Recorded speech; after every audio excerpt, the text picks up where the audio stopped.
Let's break down the differences and explain the different classes of antidepressants. So whenever mental health and medication go hand in hand, we tend to think straight away of the term antidepressant, but there's more than one type of antidepressant. In fact, there's loads of different categories. So let's have a little look at and explain each and every category so it makes it a little bit easier for you to understand so you don't feel so overwhelmed.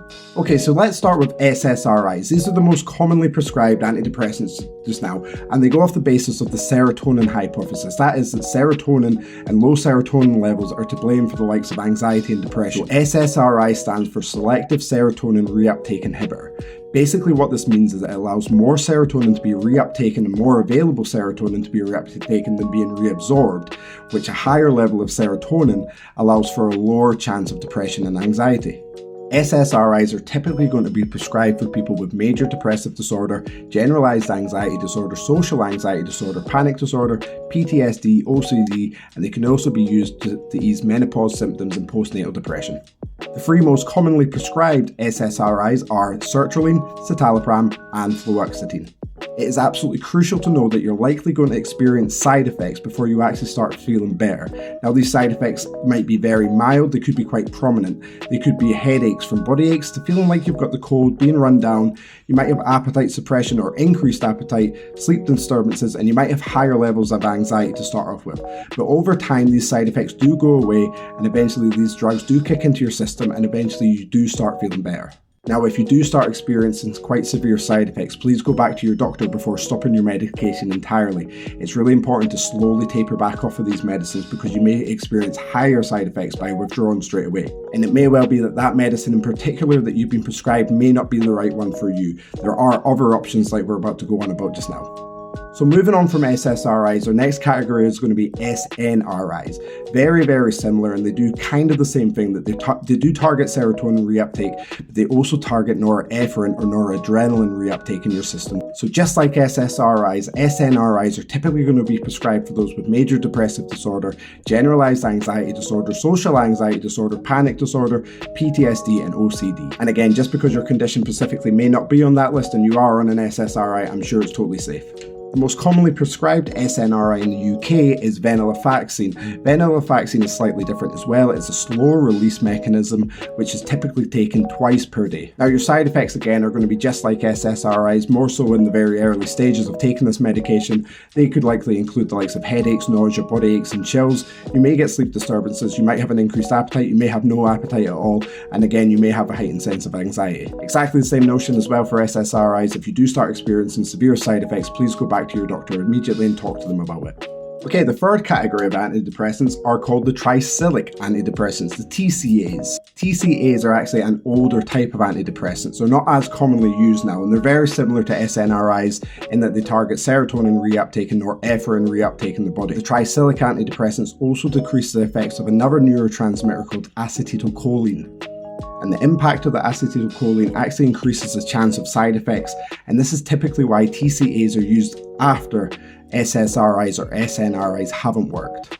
Amitriptyline is the most commonly prescribed tricyclic antidepressant today in the UK. And TCAs are actually used in other conditions such as fibromyalgia and a lot of nerve damage pain too. Now, like we explained, the tricyclic antidepressants are going to have side effects just like your SSRIs and SNRIs. However, they may be more severe, they may be more prominent. They may also include the likes of blurred vision, dry mouth, a lot of memory or cognitive functions. You may have a little bit of sexual issues as well, such as erectile dysfunction. And it's always important to know that you may suffer from insomnia for the first while adjusting to these drugs. And exactly the same as the SSRIs and SNRI guys, if you do suffer from severe side effects, go and speak to your doctor. It's very important that you do, and you slowly taper off these drugs if that's the route that you want to go down. Okay guys, we're going well back into the history books to the very first types of antidepressants used, the Monoamine Oxidase Inhibitors. Okay, so these aren't typically prescribed anymore, more so for depression, but I did want to include them in these videos.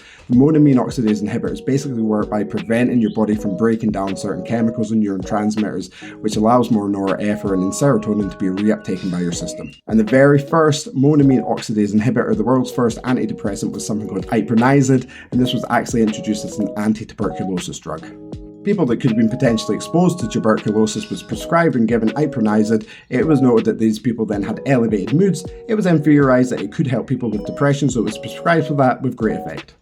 And the last category of antidepressants that we're going to cover today is the atypical antidepressants. Now, atypical antidepressants just simply do not fit into any other category. They are very similar to SSRIs and SNRIs or TCAs too.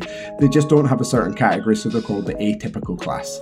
And the two most commonly prescribed atypical antidepressants in the UK is, of course, mirtazapine and bupropion. And your atypical antidepressants are likely better to be taken at night. That's because they make you drowsy.